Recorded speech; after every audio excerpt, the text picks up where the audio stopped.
wani da ya samu student naka sai ya gaya masa cewa ai wannan ma bai zai ce ma wannan ma ba sai ce hanyar kawai a nan ne bai zai nuna masa ta nan ba sai ka zo cikin kana cikin lecture hall sai wani ya ce excuse me professor I have a question kada ka yi zaito abin da yake so ya tambaya bai sani ba ne ba wani lecturer ne ya tura shi je a jarabe ka don haka dole ne idan Nigeria in dai za ka ba da lecture fluently especially those of us who are teaching law do relevant books wanda ya safi wannan subject da za ka je ka yi goben karance su duka ka yi nazarin su duka in ba haka ka yi ba idan ka bari sai ce excuse me professor ka bar shi ka sai a shingiri kana sauraron shi sai ce ai hanya kaza kaza to better stop him kai ma ka fade shi amma ka bar shi ya fada ya kare the burhan that day the bumelang covered the whole university this professor doesn't know what he's doing to ka gani sai a tafi da kai professor doesn't know what he's doing amma idan ka say da shi oh you are quoting from so person's book oh that is this is how it is this is how to shi kenan kai free amma ba haka kai ba to Nigerian student most of them are courtesans yanzu haka ben taba zama headmaster primary school ba ben taba zama principal secondary school ba ben taba zama vice chancellor or so on because ben taba zama member na wani court ba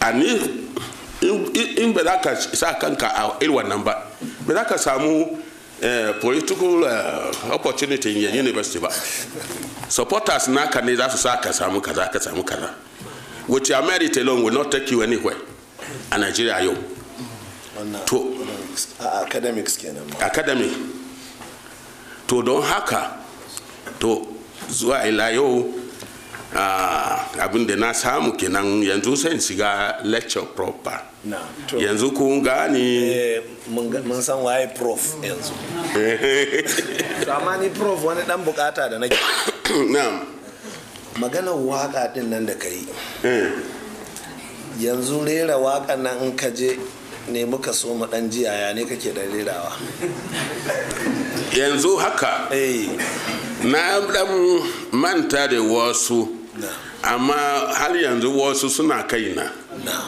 ina yi domin wakan ina yi domin su zo ne a jawo hankalinsu bai na yada da wakan ba ne amma idan ina yi za su zo sai su kawai ni daga nan sai so ma nuna bai don na so ba ne don nuna musu so ma jawo hankalinsu ga abu kaza don fara cewa idan kun ga abu a cikin bible za ku yada kun yada da bible sai a ce to ga abu kaza yanzu ana yi kaza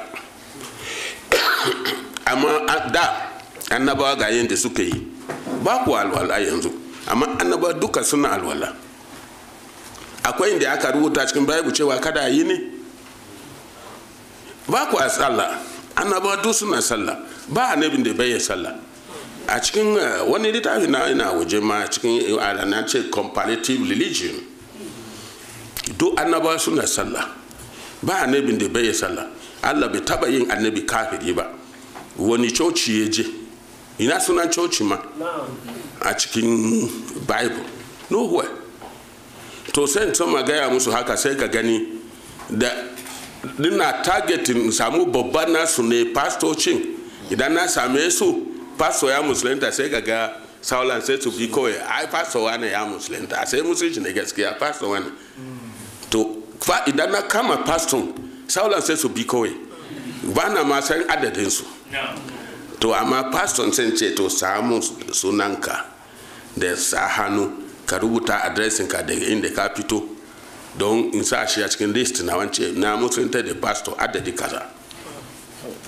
a nan ku dan gashi nan kusa da ku akwai lokacin da na je na yi ta waka kusa da wani coci, sai pastocin guda uku ne a cikin cocin. Pastor guda uku duka sun musulunta da mutane 31. Ina kan hanya da daddare ina zuwa wani guri ana ce honkoyo, na zo daidai wannan gurin sai aka jefa sanda a kasa gol, ba zai wuce kuma ba, sai ai shi ne wannan shi wani a'a cikina sai papa aka fafasa min moto, aka sasare ni, an kwanta da ni a wani asibiti a gurin a honkoyo din.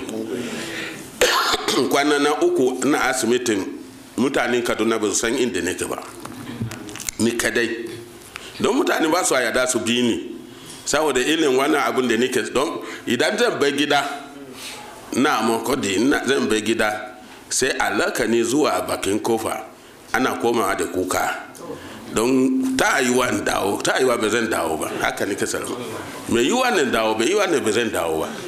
Don haka sai kowa sai ji daɗin lakani har zuwa bakin kofa, wasu su koma da kuka, wasu kuma ni kuma in tafi daya haka, don Allah mai sa in mutuwa shahada ma. Haka ne kai rabu da su da ce ko mata yana ku je a ce an kashe ni a hanyar neman kudi ko a kashe ni a hanyar neman sarauta, da a ce an kashe ni a kan hanyar addini wani ya fi kyau. Ku bar ni in jan mutu ba kan hanyar addini, shine pride naku na kanku, za ku yi takama da haka. Mijin mu ma ga hanyar da ya mutu, ya fi cewa ce na je kokarin sarauta, ko da yake nima basara ke ne, na je kuma kokarin neman kudi, to haka.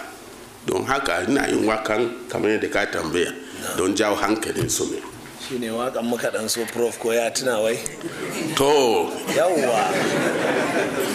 Immortal, invisible, God only wise, enlightened, sensible, hid from our eyes, most blessed, most glorious, the ancient of days, almighty, victorious, thy great name we praise. To da Hausa fa irin namu na nan arewa ko shi? Ban yi ba. Ban yi ba. To yayi daidai prof. To prof, ni abin da na dan so dai in yi tambaya dama na farko, kaga nan report ne a hannuna. Wannan report na Tribunal of Inquiry ne na rikicin mai tatsine na kan. A lokacin na san kana ɗaya daga cikin waɗanda kuka ba da shaida kuma a rubuce. To amma abin da ya bani mamaki, mun nemi shaidan nan taka mun rasa gaba ɗaya.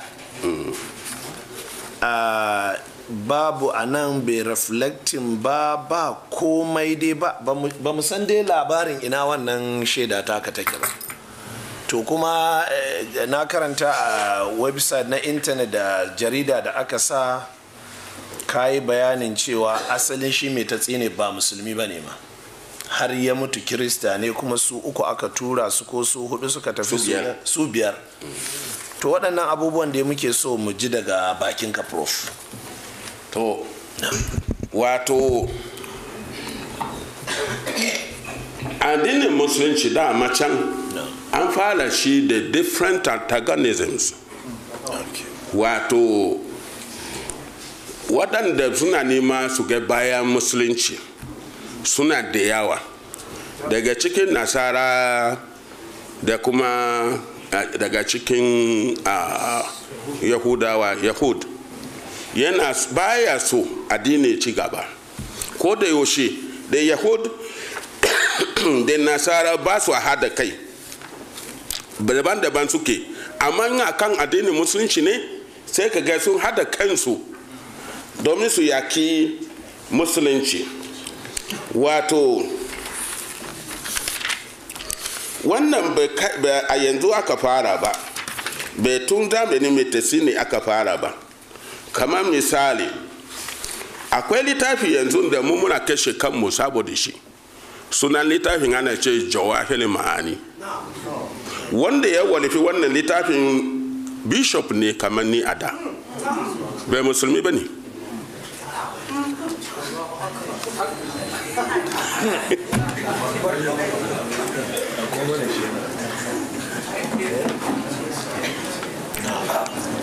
gashi nan malam mai baka hula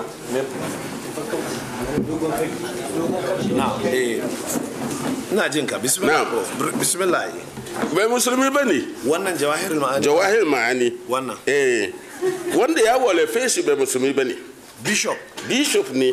to ana ga da larabci ne waɗanda idan kai ka yi jawahirul ma'ani bai musulmi ba ne. mutum misla ne bararabe ne kuma bishop ne na church na Roman Catholic. shi ne emperor Habakkuk na Rome shi ya ba shi ijara don eje walifi abinda zai bat da musulunci a zukatan musulmi. Kan ga musulmi daga karantawan addini a tusa wani ra'ayi daban a zuciyansu. To sunan shi Bishop Salban Grigori. Bishop Salban Grigori an walefi jawahiri ma'ani 1892 AD. That is 1260 AH. Under the sponsorship of Emperor Habakkuk of Rome. Katabata da wannan zance kaje ka duba Roman Catholic Encyclopedia 1940 volume 8 page 19109. ai shi kenan malam ana dauka ka samu cassette. Bismillah. Ta gani jawahir ma'ani part of antagonism ne. Sannan kuma wanda ya yi maulidi ne bi'i da farko annabi bai yi maulidi birthday na kan shi ba, sahabansa ba su yi birthday na kan shi ba, tabi duka ba da ya yi birthday sai da ya 597 ano hijira ko kuma da ya 1211 AD ano donimi to shine aka wannan Bishop Hezekiah Volak shi ya fala maulid nabi. Bishop kuma mutum tarki ne, mutum tarki. Don haka in kana so ka kara nazari ka tabbatar duba Roman Catholic Encyclopedia 1940 volume 8 page 18112.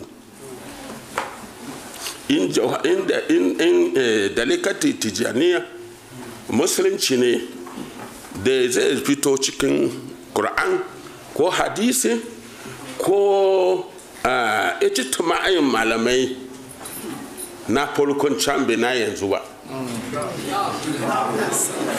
To da za mu samu labarin shi a can farkon amma ba samu ba sai cikin littafin Roman Catholic.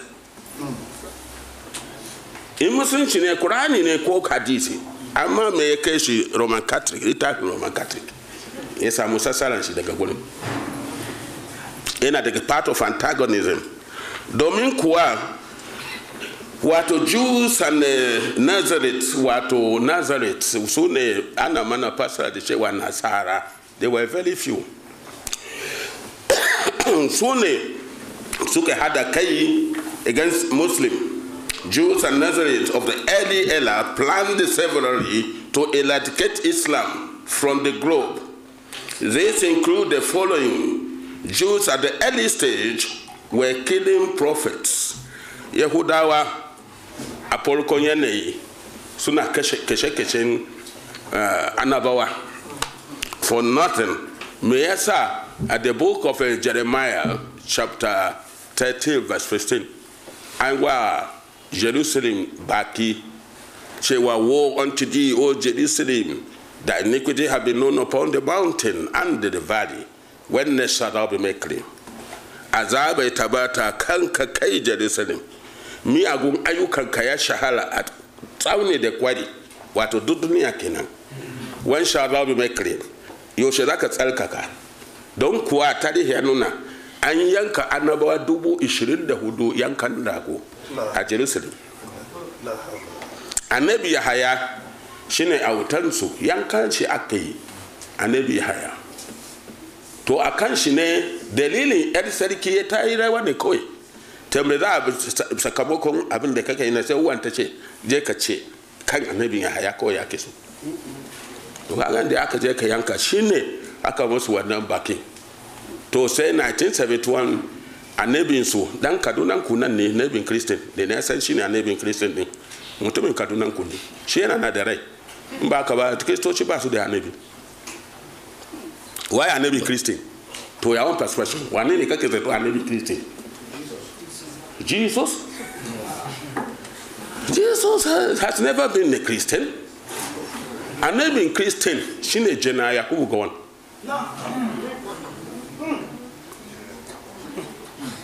Don shi ya kawo haji na Christianity. So Christian sun yada suna tafiya.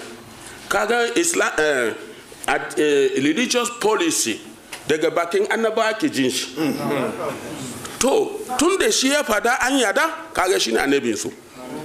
A duk fadin duniya ba inda ana zuwa Jerusalem a matsayin ibada. Sai a Nigeria. Na kuma 1971 aka fara. What happened shekaru can duka har zuwa 1971 din? Me yasa ba a zuwa? Hakuwa Bible ya ce baka sunan maka kenan gabanin addinin musulunci. Ya zo a Qur'ani ma. To inna awwala baitin nasi lallazi bi bakkata mubarakan. Ya zo a cikin alqur'ani. To ni prof abin da nake cewa. Ai mu muna da ina kai ka. Okay to. Ka tambaya ba? Haka. In ka tambaye ni don aji ne. Haka ne. Sai ka gaji da ji. Na. To kaga ne ilu wannan yana daga cikin antagonism wato don a gurbata addinin musulunci ne. Za ka ga ilin ci a cikin page 19 na wannan dan littafin. To imitasi ne ma yana daya daga cikin wannan antagonism ne don a bata musulunci a zukatan musulmi. To sai ya kasa wato ni ne ma na rubuta minute Ahadu a Jos a lokacin na student theological study. Wannan an fito daga Jos nan ko?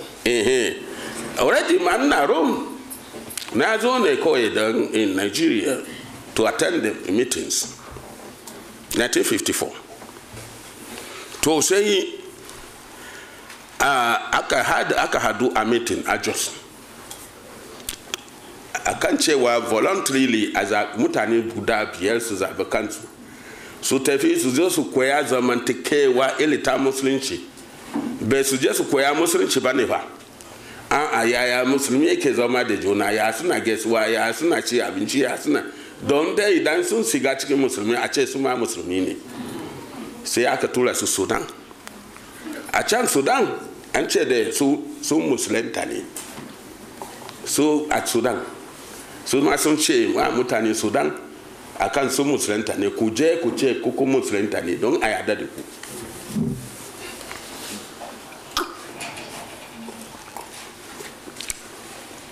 Da suka yi wata 6 to mun fahimta cewa yanzu sun san wani abu tun da yake bai radauci sun je koya ko kuma su je su koya musuluncin ba ne zamantakewa ne zaman wata 6 nan aya fahimci wani abu. To garin dawowa sai mutum 3 daga cikinsu suka ce a'a mun hakura da musulunci.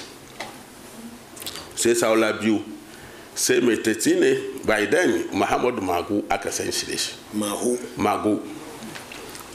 To sai shi kuma Ibrahima ya tafi Niamey, an kai shi Niamey kasan Niger. To Muhammadu Magu a Nigeria dai ba inda musulunci suke tattaru kaman Kano at that time. Sai aka kai shi Kano. Ina Kano ina yi shi a lokacin sai dinga haramta haram da gangan ya kuma haramta halal da gangan. Dolan agogo wannan haram ne a wancan gulin tafsir. Shi ne wanda zai yi tafsiri fa amma bai yi a jabeki daya daga cikin Kur'ani ba, kuma bai jin larabci, kuma bai yi a karatu da kanshi ba amma yana tafsir. Don kuwa abinda a cikin tafsirin shi ne yake ambato Allah tasine sai zama a sunan shi din, bai sunan shi ne mai tasine ba. Hausa ba bai nuna a bakin shi sosai ba. To amma mabiyan bayan sa lokacin bai su san cewa shi bai musulmi bane ba, up to today bai su san cewa shi bai musulmi bane ba. To dalilin abin da ya tona mishi asiri sai sarkin Kano of that time was so inquisitive. Akwai tissue paper nan kuwa? Akwai. Mura ne ya dame ni. Allah ya sauka. Amin.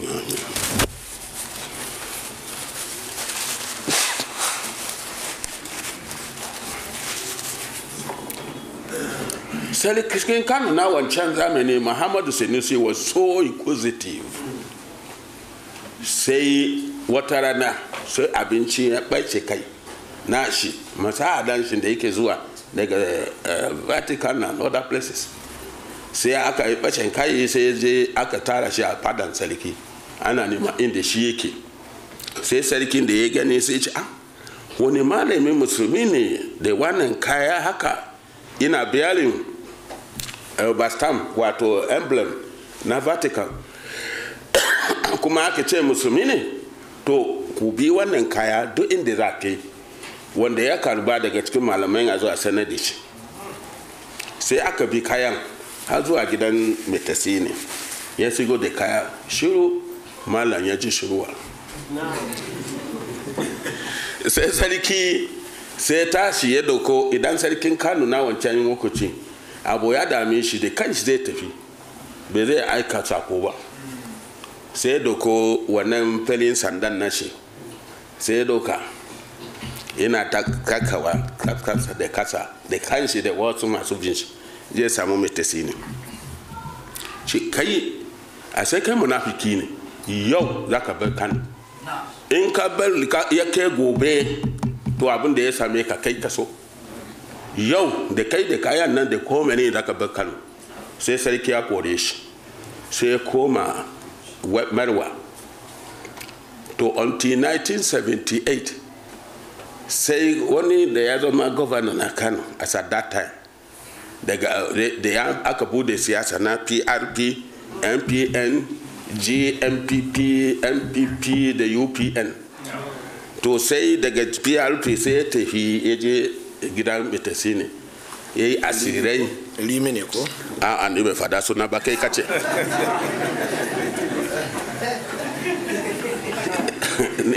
Kai kace ni bai fada suna ba.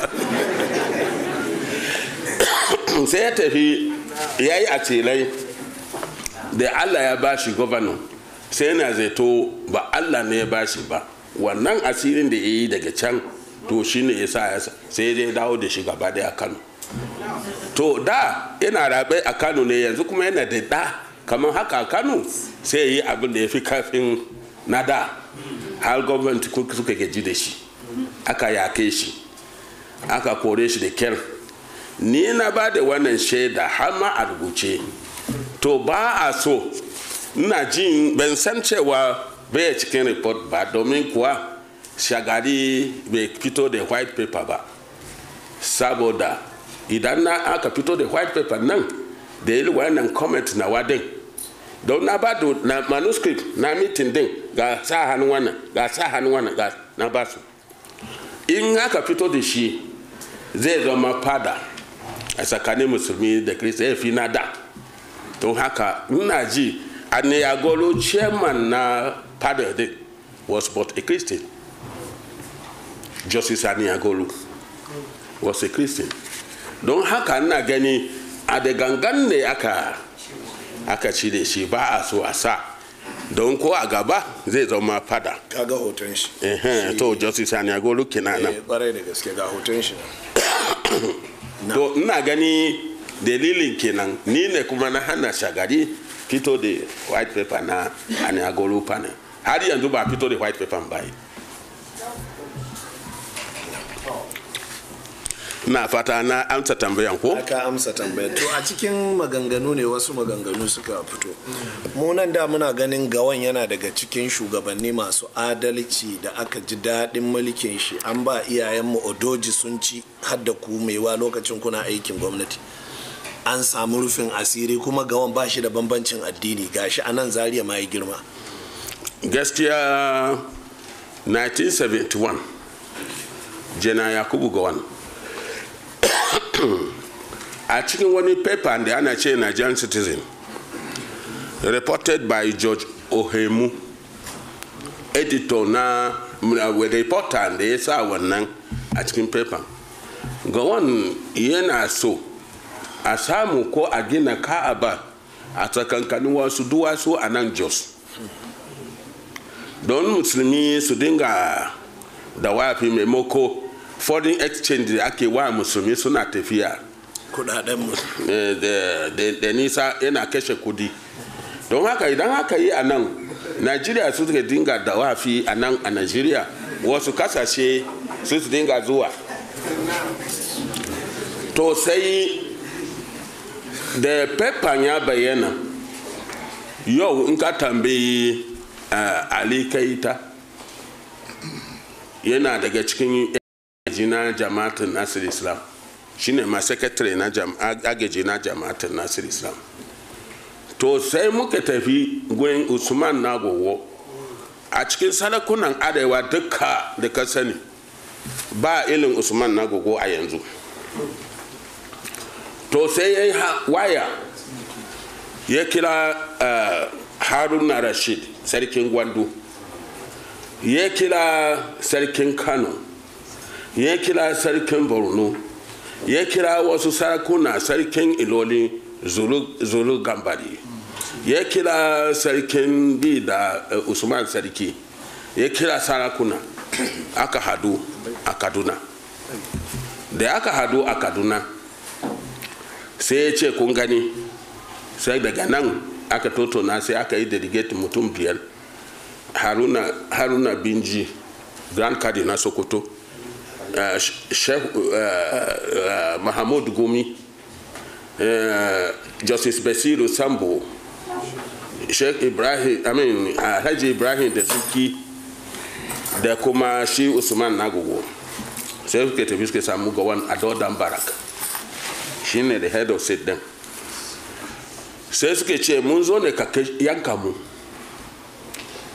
shi a'a kuma ya daga arewa a yanka ku don kuwa ba mu so a ce a zamanin mu ne aka raba Ka'aba biyu kuma a kasan mu ba mu so mu rayu mu ga haka don bai mu sa mu sa ka kai abinda kai niyya yin ba bai mu sa mu hana ka ba bai mu sa kuma mu sa ka abinda baka da niyya kuma ka hannu ba don haka ka kashe mu ka yanka mu sai ya ce to inda wannan ne to yayi approving haji na Christianity bayan ku kadai mai da aka dinga kwashe ga basa na gwamnati kuna tafiya na kuba su Christian ma su dinga tafiya to zamani da can inda ba ku sani ba ko a samu wani labari a ce Christian suna zuwa da ga inda ake ce Christian ya je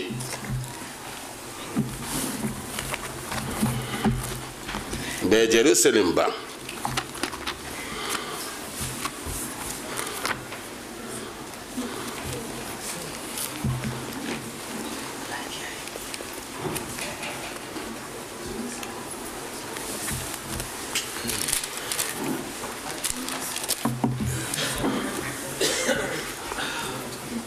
ya gani samu dubinka ko da ka iya gani daga BACA baka inda aka ce Christian je kenan ba a ce su je abinda Bible yake cewa who pass through the valley of Baka make it well the rain also feel wato continuously da ka je bayani cikeke da cewa an ce aje baka ba ce Jerusalem ba evidence na Jerusalem cewa aje a cikin Bible a wani guri ko shi kanshi ma bai zai nuna ba yi da hujja.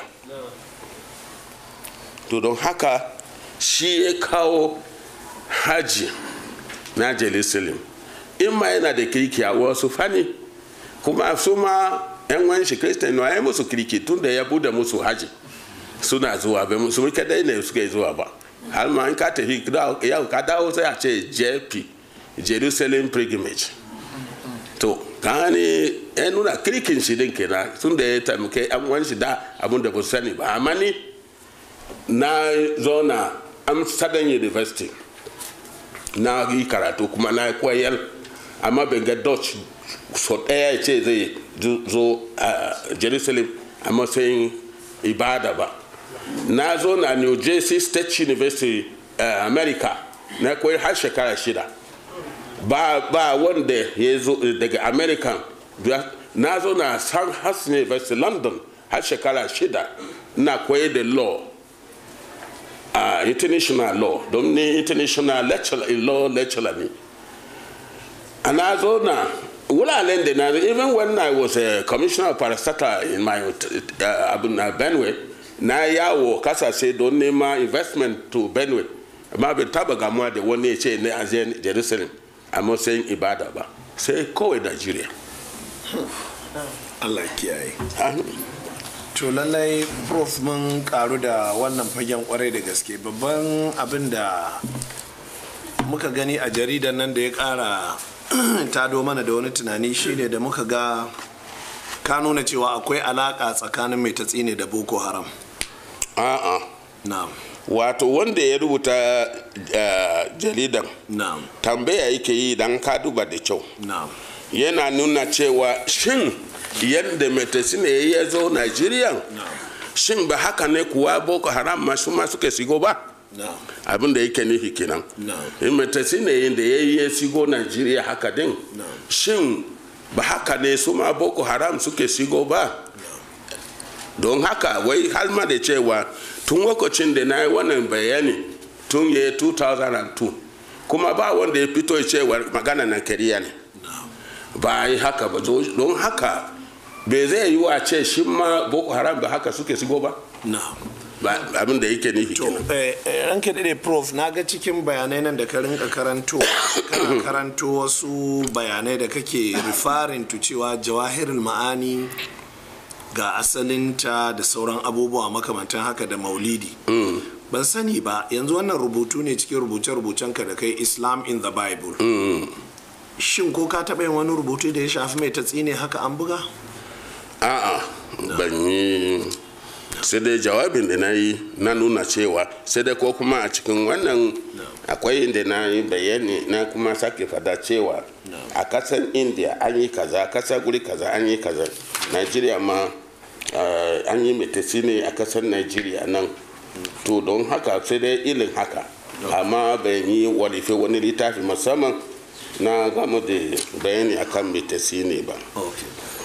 To prof mu dawo magana dangane da doctrine of Trinity.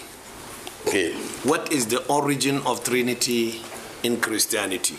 Magana cewa Allah uku ne ko Allah ɗayan alloli uku ne. Yaya wannan abu ya shigo cikin addinin Almasihu? Lily, Trinity is evil. Trinity is evil. Subhanallah. Trinity is evil. Ana nihi cewa Allah guda uku kenan ba? To, Annabi Isa da shi ma yana ɗaya daga cikin ɓangaren Allah uku nan bai san cewa har ya bai duniya bai san shi ma Allah ba fa. Bai sani ba cewa shi Allah ba. Bai san kuma cewa shi ma ɗan Allah ba. Balantana a yi zancen Trinity. Trinity kuma ba yi da origin a cikin Bible. Inda suke so su ce shi ne ma da ya yi alaka da Trinity bai yi nisa sosai bai hadu da Trinity ba. Mu duba John 1 chapter 1 verse 1. John chapter 1 verse 1. Abin da suna capitalize upon cewa shi ne Trinity. to wannan bai shine trinity ba. Bible kuma ainihin Bible ba ka iya fahimci Bible sai kana musulmi. to Ba ka iya fahimci Bible sai kana musulmi. Kaga akan makalla a nan John 1 ko kuwa haka gashi karanta mana. Malam bai Qur'ani yau ba. to gashi ce, in the beginning was the word, and the word was with God, and the word was God. Fine. Yau bai Qur'ani ba.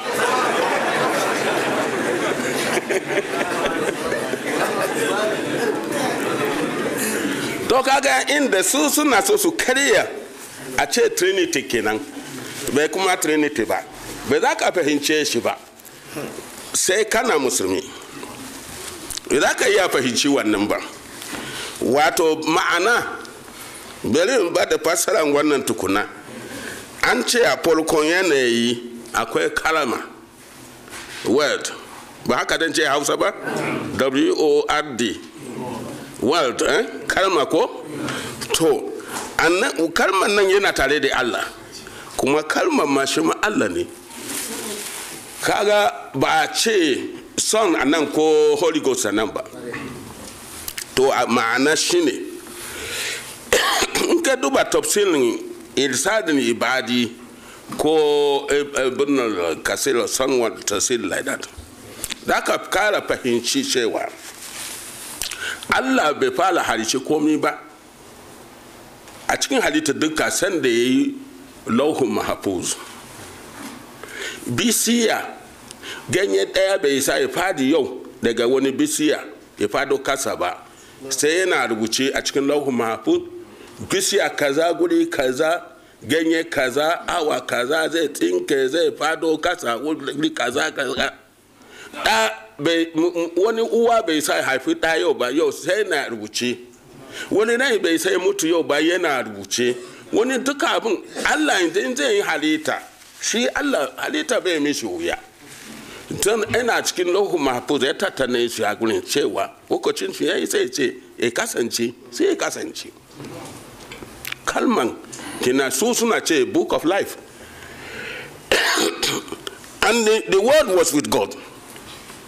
Kuma ko a tarihi ba mu ji a ce Allah ya bai rohu mahfuz a hannun wani mala'ika ba, ko a hannun wani annabi ba. Yana tare da Allah, ko har ila yau rohu mahfuz yana tare da Allah. Haka an yarda da haka? To, and the word was God. Kwarai mun suna rantsuwa da Bible don sun yarda cewa kalmomin Allah ne ciki ko? Muna rantsuwa da Quran. Idan ka rantsa da Qur'ani a matsayin shi na kitabiya kai sai ka, amma kai akan cewa lailai Qur'ani maganan Allah ne, kalmomin Allah ne, bai kai sai ka ba. To don haka lahu mahfuz ma kalmomin Allah ne, ana rantsuwa da shi. To a sai ma Allah ne, amma in spiritual perspective, not in physical perspective. Abin da ba su sani ba kenan. Yau suna karya shi cewa ya zama Trinity. Me hada shi da Trinity anan? To mu dawo kai, ba an ce annabi Isa shi ma Allah ba? To mu jige abin da annabi Isa shi ma yake fada. In ya yarda shi ma Allah ne? Mu duba cikin the book of Matthew chapter 4 verse 10. Matthew 4 verse 10. Ga abin da annabi Isa yake cewa, thou shalt worship the Lord thy God, and him only shalt thou serve. Da ka bautawa Ubangijinka shi guda ɗaya, shi kadai za ka bautawa. Ubangijinka mahalicinka shi guda ɗaya ne, shi kadai za ka bautawa. A nan ya ce, here we are 2 or 3, worship us. Ya faɗa haka? Kaga shi bai san shi ma Allah ba. Sai yana cewa, mu duba the book of Matthew chapter 22 verse 37 to 38.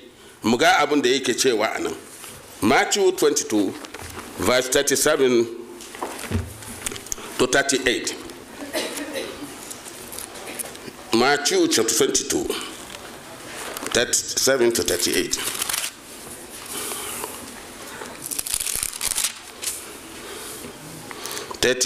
to 38. Ko malam. Da shi karanta daga nan. Zai bala nan. To shi kenan. 32 or 37? 37 to okay. Jesus said unto him, Thou shalt love the Lord thy God with all thy heart, and with all thy soul, and with all thy mind. This is the first and the great commandment. Greatest commandment. Great commandment. The great commandment. Fine. To, kaga Annabi Isa anan yana ce, Thou shalt love the Lord thy God with all thy heart, with all thy mind, with all thy soul. And this is the greatest commandment. Abin da yake nufi a nan, wato, ko a cikin sallan ma, yadda muna sallan nan, ba mamaki, sai ka ga mutum yana cikin sahu, ana sallar tare da shi, amma baya masallaci. Da yawa, yana cikin sahu, physically gashi kana ganin shi a cikin sahu ko? To amma baya masallacin.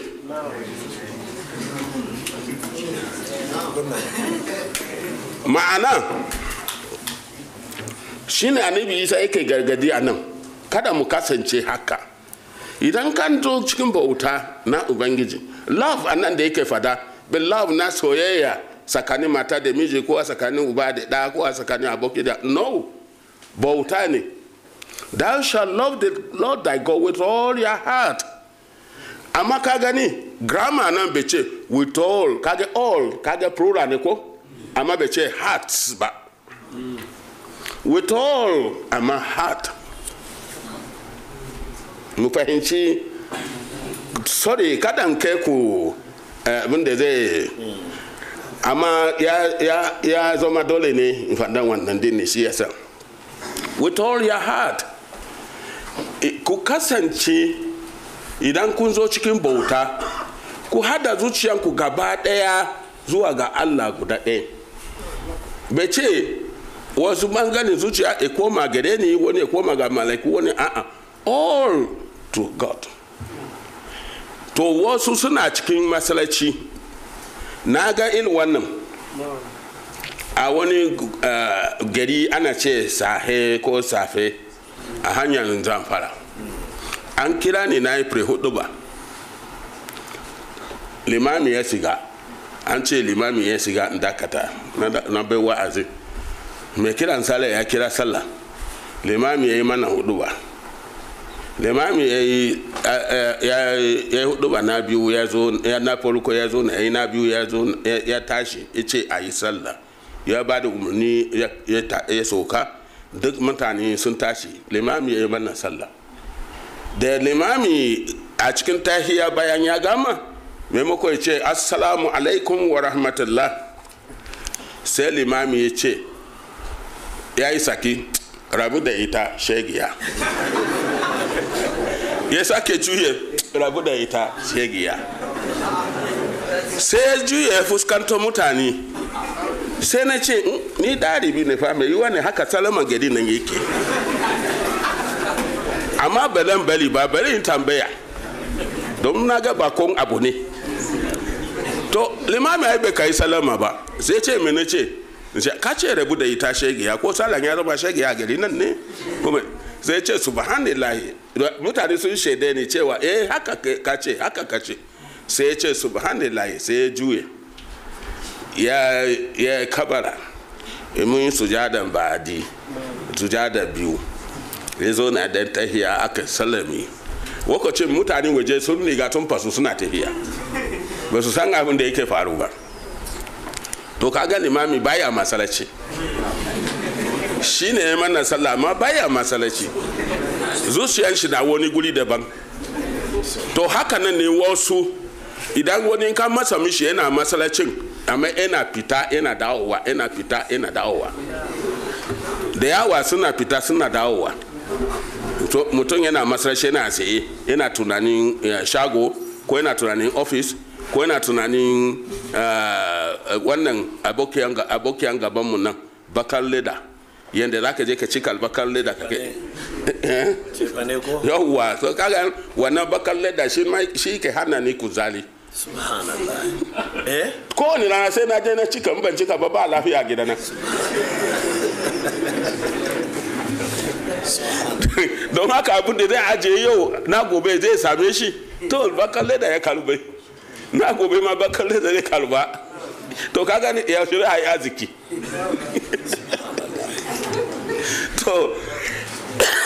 to shi ne limami yake tunani to alimami baya masaraci to mu dawo kan darasin with all your heart and with all your mind tunaninka gaba da ka hada shi ga Allah kada ka ce na malaiku na wannan na and with all your soul ruhunka gaba da hada shi gun Allah wannan shi the greatest commandment is a great commandment abinda Allah ya so mu da shi kenan Allah bai ce alaba akai wani Jesus wani malaiku ya zama uku ba sannan kuma if we continue here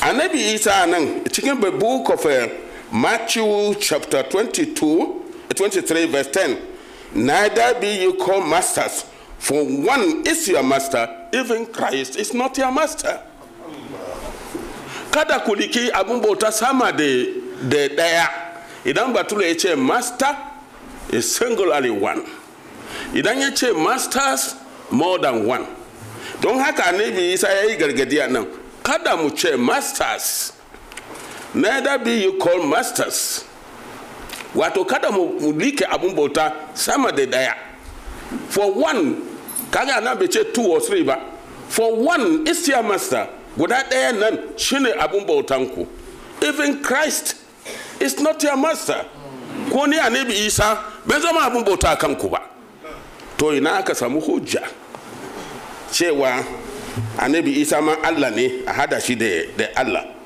to mu ji abin da wasu ba Annabi Isa ba ma wasu annabawa gabanin ma Annabi Isa da suka fada mu duba a cikin Bible ma mu kara fahimci abin da Bible yake cewa kama da okay mu duba kaman the book of Isaiah chapter 40 verse 25 anan ya ce to whom will you liken me wane ne da ku kwatanta ni Allah ya ce waye da ku kwatanta ni da ni da shi cewa or shall I be equal cewa mu daidai muke da shi says the Lord Holy One Allah guda ɗayan kaga anan ya ce Allah ɗaya ne Bible ya san Allah ɗaya ne sai ya ce waye ya kama da ni da wa ka kwatanta ni da shi a ce mu daidai akwai to kaga kristoci sun yi kariya mu sake duba a cikin the book of Isaiah 41 verse 4 toward the last end yace wato Allah yana ce ni the Lord the first and the last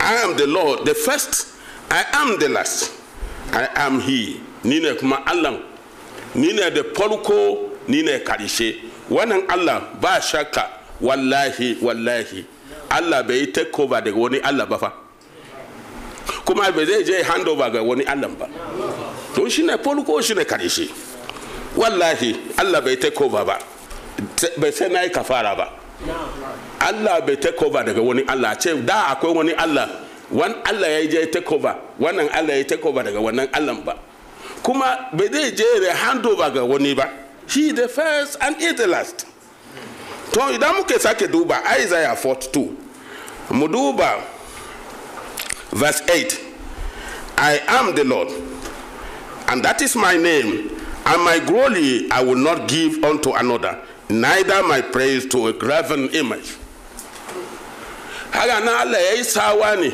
ni ne Allah sunana kenan kuma martaba na bayan yadan dole wa wani ba a ce shi ma Allah ko shi ma ya yi kama da Allah ko shi ma bayan dole wa wani ba and my glory I will not give to another. Ni badan doko martaba na baiwa wani ba. Neither my praises yabo na yanda aka yabo Allah yabo wani haka cewa shi ma kaza kaza kamar Allah. To ana nufin wato kristoci za su zo su karyata Bible nan cewa Allah karya kake yi. Akwai annabi Isa, akwai malaiku. Amma ba su zo sun karyata Allah ba. Don haka Bible ya fada gaskiya su ne ba su fada gaskiya ba. Mu duba cikin Isaiah 43 chapter 43 verse 3 yana cewa, for I am the Lord thy God, the Holy One. Ni ne Allah mahalicinku. Mu fahimci wani abu, idan Bible ya ce Lord yana nufi Allah ne ama matsayi na rububiyya. Idan ya ce God yana nufi Allah ne ama matsayi ruhiyya. Don haka in yana ce I am the Lord, ni ne abun da za ku bauta mu. I am the God, yana nufi ni ne na halice ku. Mu fahimci haka tukuna. Sannan kuma mu duba Isaiah 43 verse 7 inda yake cewa, for everyone that is called by my name I have created him in my glory. Duk wanda zaka ce shi kaman Allah ne zaka kwatanta shi da ni, to ni ne na halice shi fa. Da dai da ni. Duk wanda zaka kwatanta shi da ni, to ni ne fa na halice shi. Ta yaya za a ce mu yi daidai? To kristoci bai su karyata wannan zance ba. Mu duba kuma 43 din verse 11, I even am the Lord, and beside me there's no savior. Beside me there's no savior. Ni ne Allah abin da za a bauta mu, the Lord. Ni ne abin da za ku bauta mu. Tare da ni ba wanda zai ceto. Ni kadai ne. Ku fahimci wannan. Isaiah yana cewa 43 verse 25 har yanzu yana ce, I, even I, that blotteth out thy transgression, I am he, the one. Yace I am he, the one. Yace I am he, I am we, so 2 or 3. Fada haka? But the one. To musake dubawa 44. Isaiah 44. Muduba verse 6. Muduba inda yake cewa, the Lord of hosts. Ni ne mai masoki, ubangiji mai masoki. Ina ne masokin Allah? Aljanna. Akwai wanda yake da aljanna a wani guri? Ban je kun ansa sosai ba. Akwai aljanna wani guri? To, I am the first. Sai ce ni ne farko. I am the last. Ni ne kuma karshe.